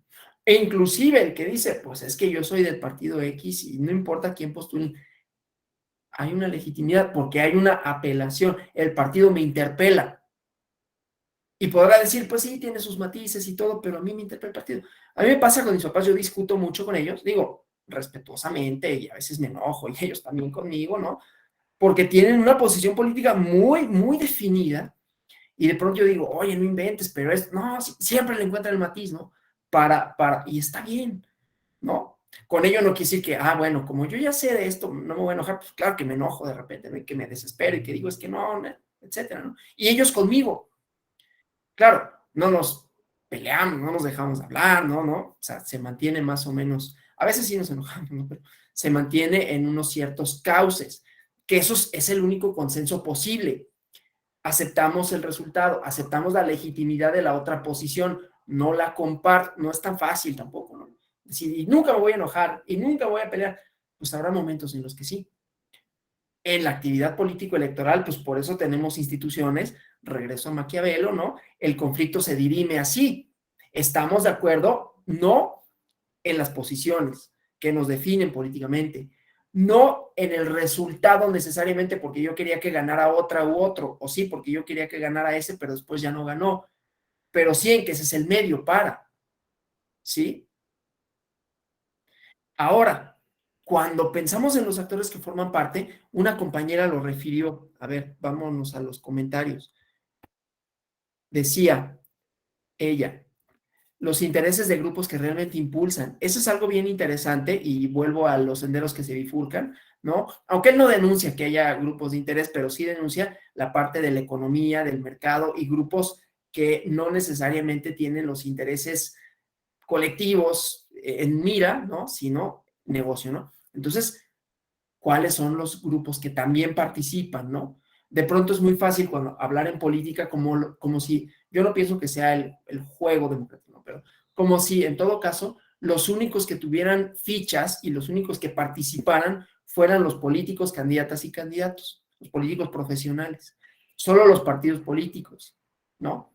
Los grupos de los empresariales no juegan, los sindicatos no juegan, los académicos no juegan, la ciudadanía juega. Entonces, ahí también hay otros actores y habrá que entenderlos, definirlos, ¿no?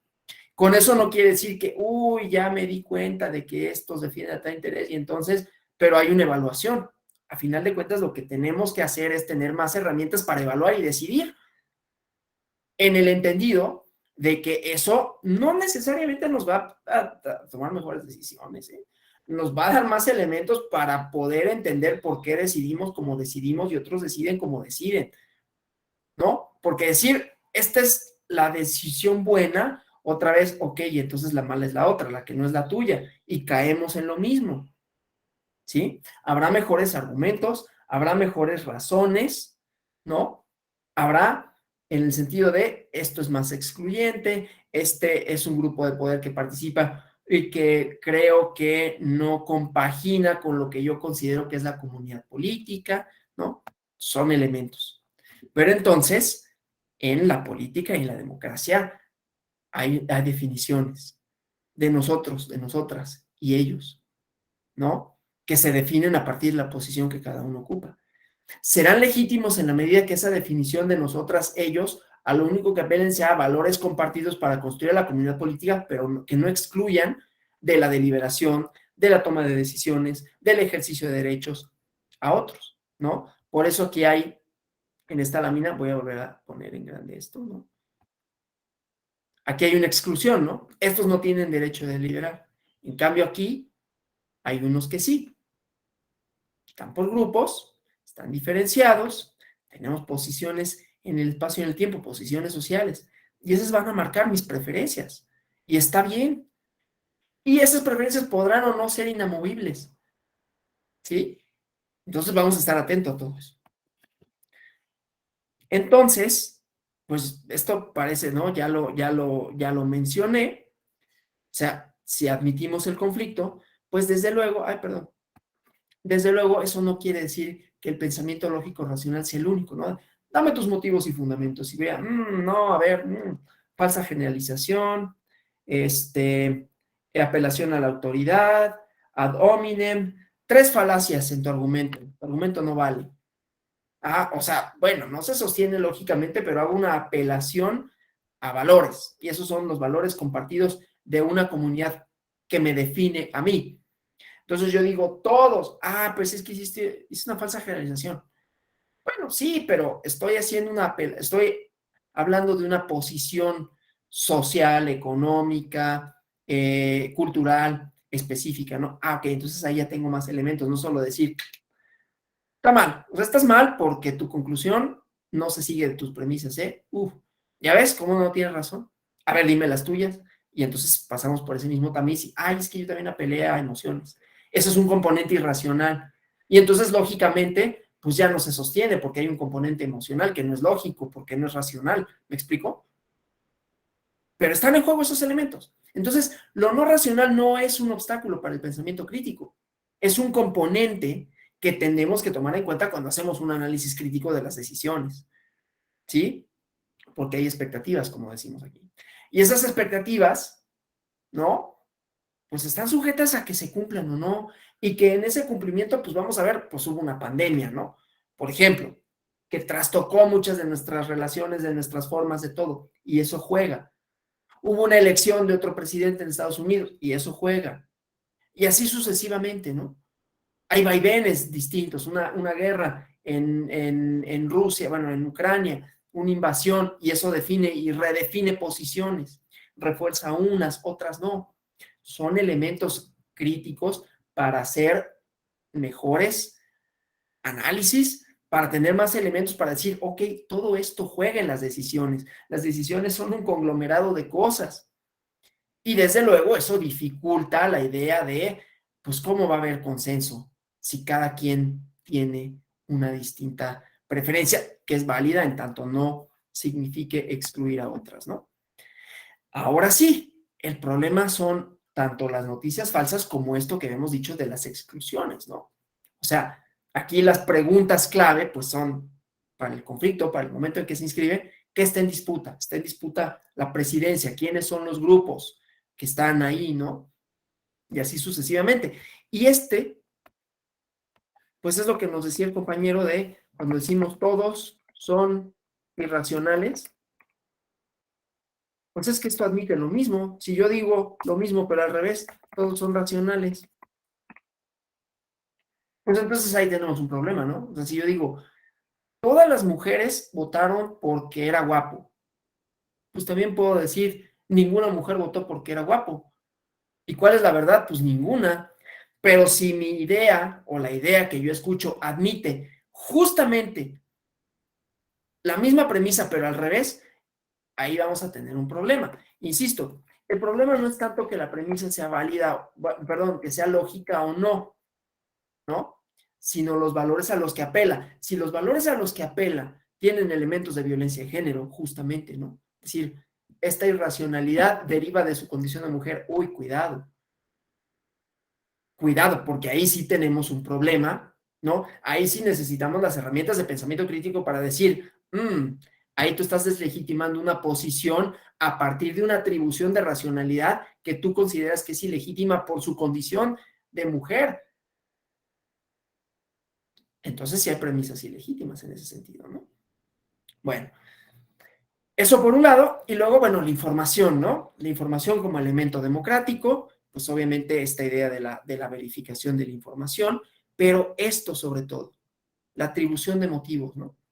¿Por qué razón considero que algo es legítimo o ilegítimo? ¿Y cuál es la razón de la ilegitimidad?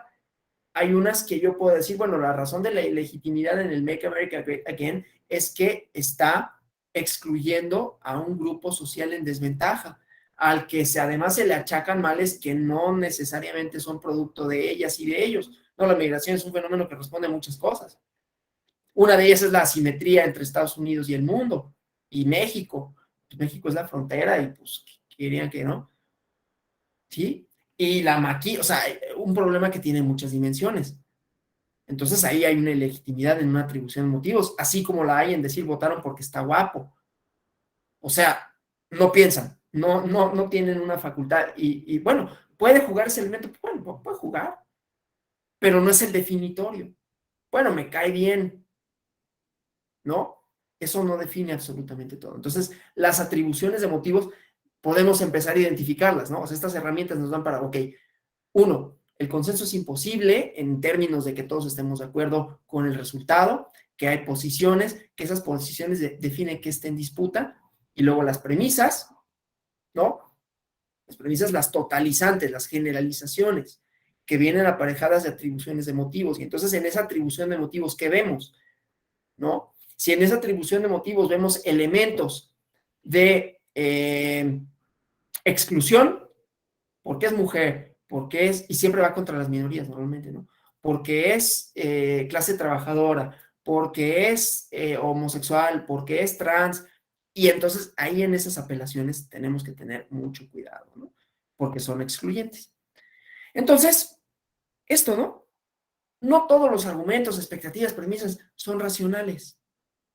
Por eso la apelación a tres esferas de la democracia, en donde reconozcamos que el conflicto es eso, reconozcamos que hay diferentes posiciones, reconozcamos que hay diferentes racionalidades, que no hay solo una, y vamos desgranando, ¿no? Esta idea para por lo menos pues tener un debate público democrático no excluyente en estos términos, ¿no? Que no nos va a llevar a lo mismo necesariamente, pero que sí nos va a permitir identificar por lo menos qué es lo que está en disputa, por lo menos cuál es mi posición, por lo menos cuáles son las razones para mi posición. Y ahí también se podrá hacer uno el ejercicio de decir, ups, tengo una serie de premisas, sobre todo cuando se trata de la descalificación del otro, que no pasan por el examen de la exclusión, ¿no? O sea, como, sí estoy diciendo que es porque, o sea, le estoy atribuyendo motivos ilegítimos porque yo digo que es ignorante, ¿no? Híjole, ¿cómo lo defino? ¿Por grado académico? O sea, entonces volvemos a la posición lockeana, ¿no? Ah, entonces solo pueden votar los que tienen maestría. ¿Por qué? Porque los que tienen maestría toman mejores decisiones, ¿en serio? O sea, todos los que tienen maestría votaron por la misma opción, no, votaron por diferentes. Ah, entonces tampoco ellos tienen una posición fija, ¿no? Esto luego se usa en las encuestas, ¿no? Vemos los desagregados de las encuestas y lo utilizan desde luego en la arenga política para decir, los que tienen mayores estudios universitarios votaron por esta opción. Y luego vemos que ese mismo sector cambió de preferencias, es así de cómo. Entonces estaban bien antes y después ya no, o estaban bien antes o estuvieron bien ahorita y cuando ahí se equivocaron, no hay una respuesta absoluta, ¿no? Entonces, por eso, pues lo único que podemos tener es que esta actividad es compleja, que tiene distintos componentes y que pues lo más grave es la descalificación, las atribuciones de motivos y lo que hay que ver es las posiciones de cada quien a partir de la idea de que la democracia organiza el conflicto político y nada más, hace evidentes posiciones, tensiones y nada más, pero nada menos. Hasta aquí, comentarios, preguntas. Hoy sí me pasé un poquito de hablar, pero bueno, espero que haya más o menos, ¿no? Quedado expuesto las premisas centrales, que les haya sido interesante, que no haya sido una tortura horrible escucharme 1 hora 50 minutos, o bueno, un poquito menos. Y pues nada, yo les agradezco por su participación, por su interés, por su asistencia. Ya es jueves, así que ya empezamos a sentir así que el airecito del fin de semana que siempre se agradece. Muchísimas gracias, en serio, espero que les haya sido, pues, de alguna forma interesante, que les haya provocado algo y sobre todo que haya cumplido en mayor, más que menos, ¿no? Sus expectativas del módulo, ¿no? Muchas gracias y nos vemos la próxima. Gracias, maestro. Doctor, muchas gracias. Gracias, doctor. Ahí está mi correo Buen día a para todas. que Gracias, doctor. la bibliografía de ayer.